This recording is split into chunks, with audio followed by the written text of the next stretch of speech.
법무법인 효성 소속 배지현 변호사의 법률 칼럼 이어집니다. 안녕하세요. 배지현 변호사입니다. 오늘은 현대오토에버가 저성과자를 해고한 것이 정당하다는 법원의 판결을 살펴보겠습니다.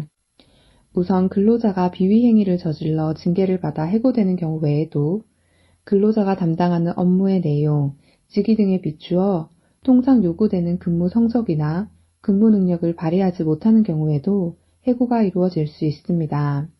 다만 근로기준법에 따라 사회통념상 고용관계를 계속할 수 없을 정도로 근로자에게 책임 있는 사유가 인정되는 경우에 한하여 사용자는 근로자를 해고할 수 있고, 이러한 정당한 이유에 대한 입증 책임은 사용자에게 있습니다. 현대오토에버 근로자였던 A씨는 IT 관련 부서에서 컴퓨터 시스템 관련 업무를 수행하던 중 저성과자 프로그램을 실행했는데도 근무 태도와 성적이 불량해 개선의 여지가 없다는 이유로 2021년 해고되었습니다.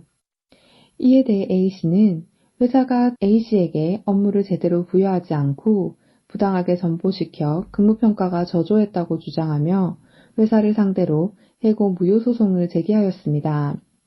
A씨는 2011년에도 3년간의 근무 성적이 저조하고 저성과자 프로그램을 실행했는데도 개선되지 않았다는 이유로 한 차례 해고된 적이 있는데, 당시에는 법원이 A씨에 대한 해고가 무효라고 판단해 A씨는 2014년 다시 복직하였습니다.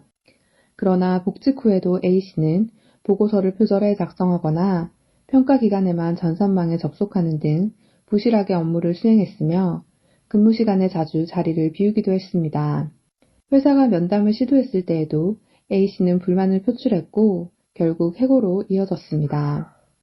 1심 법원은 회사가 A씨에게 지나치게 높은 수준의 업무 수행을 요구했다고 볼 수 없고, 회사는 A씨에게 교육 기회를 여러 번 보장했음에도 A씨가 회사에서 요구하는 업무 수행 능력을 갖추지 못한 것은 업무 수행과 업무 역량 향상에 대한 의지가 부족했던 것이라고 지적하며 A씨의 해고가 적법하다고 판단했습니다.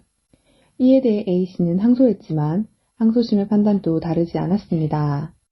이러한 판결에 대해 사측은 회사가 제대로 설계된 저성과자 프로그램을 통해 근로자가 개선될 수 있도록 충분히 배려했는데도 개선 가능성이 없다면 인사조치를 취할 수 있다는 것을 다시 한번 확인한 판결이라고 밝히며, 과거에는 저성과자 프로그램이 퇴사를 압박하는 수단이라는 오해를 많이 받았으나 최근에는 저성과자 프로그램을 통한 징계가 적법하다는 판결이 이어지고 있다고 밝혔습니다.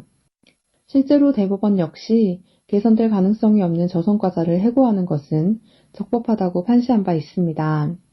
다만 근무 성적이나 근무 능력 불량을 이유로 한 해고의 경우 사용자가 근로자의 근무 성적이나 근무 능력이 불량하다고 판단한 근거가 되는 평가가 공정하고 객관적인 기준에 따라 이루어져야 하고, 근로자의 근무 성적이나 근무 능력이 다른 근로자에 비하여 상대적으로 낮은 정도를 넘어 상당한 기간 동안 일반적으로 기대되는 최소 한도에도 미치지 못하고 향후에도 개선될 가능성을 인정하기 어렵다는 등 사회통념상 고용관계를 계속할 수 없을 정도인 경우에만 그 정당성이 인정된다고 판단하였습니다.